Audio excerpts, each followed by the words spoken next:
ल ल vacuum tube हेर्नुस् पिक्चरमा हाम्रो फर्स्ट जेनेरेसनको कुरा आयो।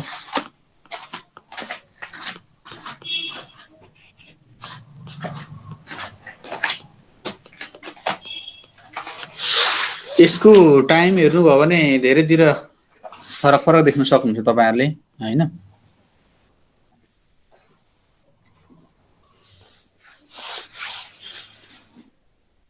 उन्नाइस सय 46 बाट 1955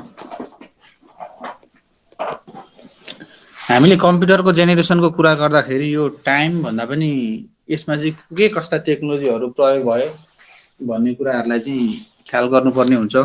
फर्स्ट जेनेरेसन भन्ने बित्तिकै मैले यहाँ पिक्चर पनि राखेको साथीहरुलाई, यो भ्याकुम ट्युबको पिक्चर हो। फर्स्ट जेनेरेसनको कम्प्युटरमा चाहिँ भ्याकुम ट्युबको प्रयोग भएको थियो हो। अब यसमा तपाईहरुले अर्को बुझ्नै पर्ने कुरा भनेको स्पिड, प्रोसेसिङ स्पिड केमा हुन्थ्यो त? मिली सेकेन्डमा हुन्थ्यो है।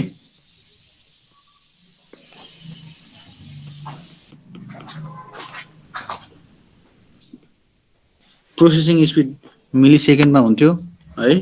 साइजको कुरा गर्दा मैले अघि पनि भने फेरि पनि भन्छु, यो एकदम साइजमा लार्ज साइज थियो यसमा हैन।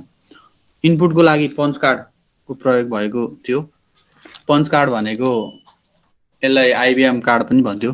सामान्यतया एउटा पेपर हुन्थ्यो जुन पेपरलाई चाहिँ हातले त्यो पाल पारिन्थ्यो क्या। त्यो भन्न खोजेको एक्ज्याक्ट पञ्च कार्ड एउटा मेसिन हुन्थ्यो। त्यो तपाईहरुले किबोर्डले टाइप गरेपछि त्यो मेसिनले चाहिँ त्यो पाल पारिन्थ्यो अनि त्यसरी त्यो पाल पारिसकेपछि पेपरमा कम्प्युटरले रिड गर्थ्यो। इनपुट आउटपुटको लागि पञ्च कार्डको प्रयोग गरेको पाइन्छ भने खासमा बुझ्नै पर्ने कुराहरु चाहिँ यसमा चाहिँ के हो त? भ्याकुम ट्युब हो क्या प्रोसेसिङ।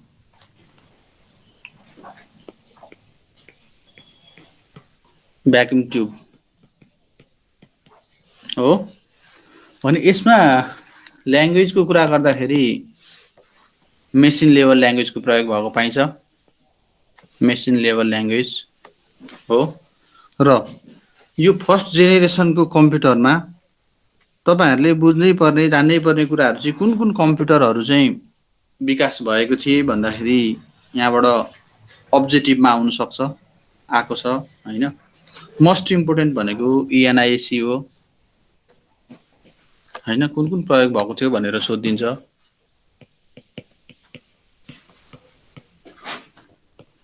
एनआइएसी, इडीभीएसी, यूएनआईएसी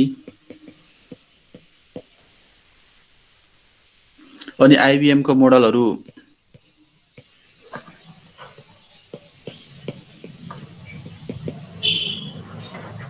604, 605,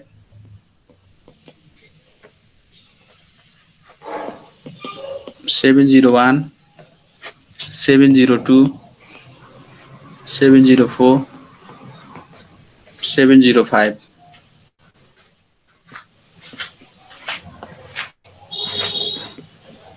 यति कुराहरुमा चाहिँ तपाईहरुले विचार गर्नुपर्छ। यति मोडलहरुलाई चाहिँ अलिकति हेर्दिनुहोस् किनभने अब्जेक्टिभमा आउन सक्ने फर्स्ट जेनेरेसनको कम्प्युटरमा चाहिँ तलको मध्ये चाहिँ कुन प्रयोग भएको थियो अथवा कुन टेक्नोलोजी चाहिँ फर्स्ट जेनेरेसनमा चाहिँ प्रयोग भएको थियो भनेर अहिलेसम्म चाहिँ सोधेको छ हेर्दाखेरि हिस्ट्रीमा है। र आउन सक्ने आउने पनि यही हो। अब हामी जाउँ सेकेन्ड जेनेरेसनमा। सेकेन्ड जेनेरेसनमा चाहिँ टेक्नोलोजीको कुरा गर्दाखेरि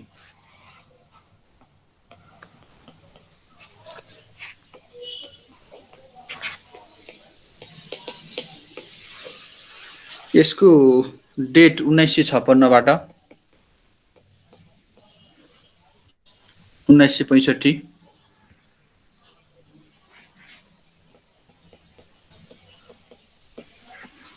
हो। यहाँ तपाईहरुले पिक्चरमा देख्न सक्नुहुन्छ यो ट्रान्जिस्टरको पिक्चर हो। जब ट्रान्जिस्टरको विकास भयो त्यसपछि भ्याकुम ट्युबको रिप्लेस भएर चाहिँ सेकेन्ड जेनेरेसनको कम्प्युटर डेभलप भएको पाइन्छ हैन। अब तुलनात्मक रूपमा फर्स्ट जेनेरेसनको कम्प्युटर भन्दा सेकेन्ड जेनेरेसन साइजमा पनि कम हैन, सानो साइजको थियो। अब यसमा बुझ्नै पर्ने कुरा भनेको स्पिड।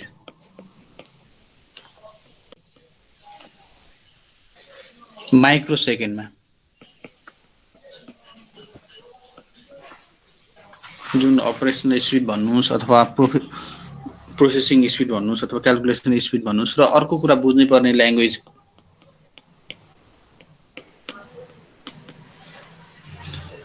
एसेम्ब्ली ल्याङ्ग्वेज प्रयोग भएको थियो।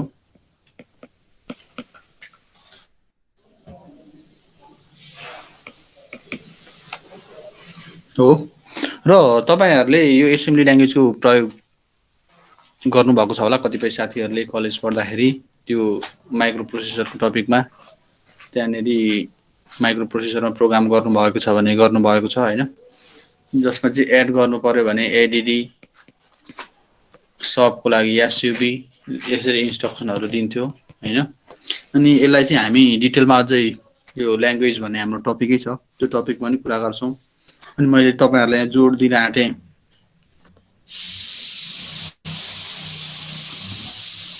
मिनोमोनिक भन्छ क्या। जब यो सेकेन्ड जेनेरेसनको कम्प्युटरमा चाहिँ एसेम्ब्ली ल्याङ्ग्वेजको विकास भयो हैन, एसेम्बलरले गर्छ हैन, एसेम्बलरको कोडले चाहिँ यसलाई चाहिँ कन्भर्ट गरिदिन्छ क्या मेसिन कोडमा। त्यसलाई चाहिँ के भन्छ त मिनोमोनिक भन्छ हो। यसमा तपाईहरुले अर्को बुझ्नै पर्ने कुरा के छ भने इनपुट आउटपुटको लागि पञ्च स्टेप, इनपुटको लागि पञ्च स्टेपको प्रयोग भएको थियो भने आउटपुटको लागि पञ्च स्टेप पनि प्रयोग भएको हो। मुख्य टेक्नोलोजी ट्रान्जिस्टर भइहाल्यो हो। र स्टोरेजको कुरा आउँदाखेरि म्याग्नेटिक कोर भन्छ। अहिले जुन सेमिकन्डक्टर आइकन, सेमिकन्डक्टर टेक्नोलोजी आइकन, मेमोरी आइकन यो चाहिँ रिप्लेस भएको छ है। र यसको स्पिड मैले तपाईहरुलाई अघि पनि यहाँ भनिहाले माइक्रो सेकेन्डमा हैन। र आइबीएम को मोडलहरु छन् यसमा विकास भएको हैन। आइबीएम को मोडलहरु आइबीएम 1400 अनि 1620 7000 यो चाहिँ तपाईहरुले हेर्नु होला। आइबीएम को मोडलहरु मिनिमम पनि जेनेरेसन भएको कम्प्युटरहरु।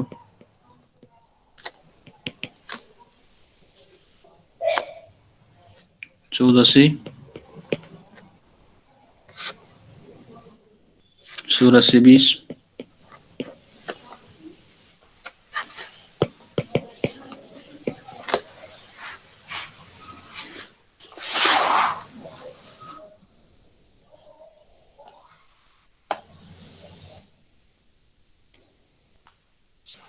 र फेरि पनि म भन्छु एकपटक, यो थर्ड जेनेरेसन भनेको टाइम हाम्रो 1966 देखि 1975 हो।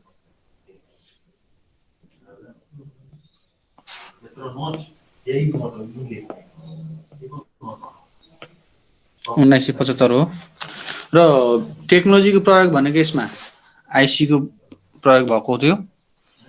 र यसको प्रोसेसिङ अथवा अपरेसन जुन स्पिड क्याल्कुलेटिङको कुरा गर्दाखेरि नानो सेकेन्डमा भएको थियो भने ल्याङ्ग्वेजको कुरा गर्दाखेरि हाई लेभल ल्याङ्ग्वेज यसमा प्रयोग भएको पाइन्छ है। विशेष गरी तपाईहरुले थर्ड जेनेरेसन भन्ने बित्तिकै आइसी को प्रयोग भएको थियो। इनपुटको लागि किबोर्डको प्रयोग भएको हैन, आउटपुटको लागि मोनिटरको प्रयोग भएको भन्ने कुरा चाहिँ तपाईहरुले बुझ्नुपर्ने हुन्छ।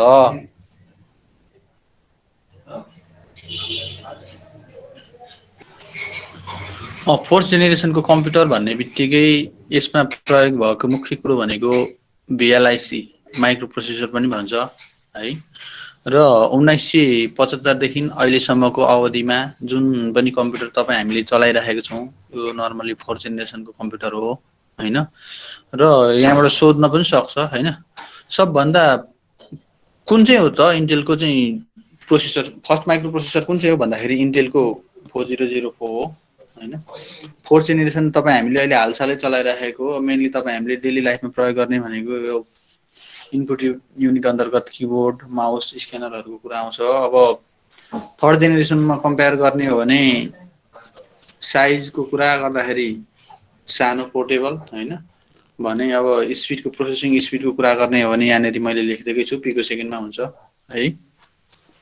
त्यस्तै यस अन्तर्गत पेन्टियम सिरिजका कुराहरू आउँछन्, आइबिएम सिस्टमहरूको कुराहरू आउँछन् र हाई लेभल ल्याङ्ग्वेजको पनि नन प्रोसिड्युर ल्याङ्ग्वेजको चाहिँ यसमा विकास भएको पाइन्छ है। जति पनि अहिले तपाईँ हामीले प्रयोग गरिरहेका छौँ हार्ड डिस्कहरू होइन, ऱ्याम रोम, यो 4th जेनेरेसनको कम्प्युटरमा हामीले देख्न सक्छौँ।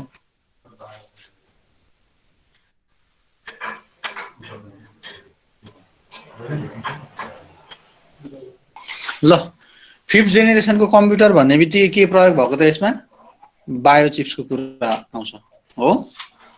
यसलाई हामी फ्युचर जेनेरेसन पनि भन्छौँ, किनभने अब जति पनि फ्युचरमा कम्प्युटरहरू बन्छन्, जति पनि यो एआईको कुराहरू छ, रोबोटिक्सको कुराहरू छ होइन, त्यो चाहिँ 5th जेनेरेसन अन्तर्गत पर्छ। यसको एक्चुअल डेट यो भन्ने कुरा काहीँ पनि तपाईँहरूले पाउन सक्नुहुन्न होइन। 5th जेनेरेसन कम्प्युटरको डेट भनेर लोकसेवामा सोध्दैन पनि।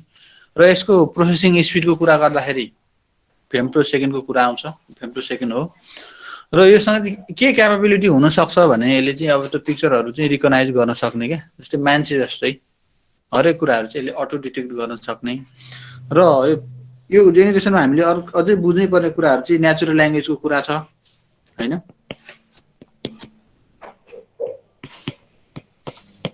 Natural language high level language भन्दाखेरि नन प्रोसिड्युर ल्याङ्ग्वेज इजी भयो। अब नेचुरल ल्याङ्ग्वेज भनेपछि त झन् इजी होइन। अनि यसमा यसका मोडलहरू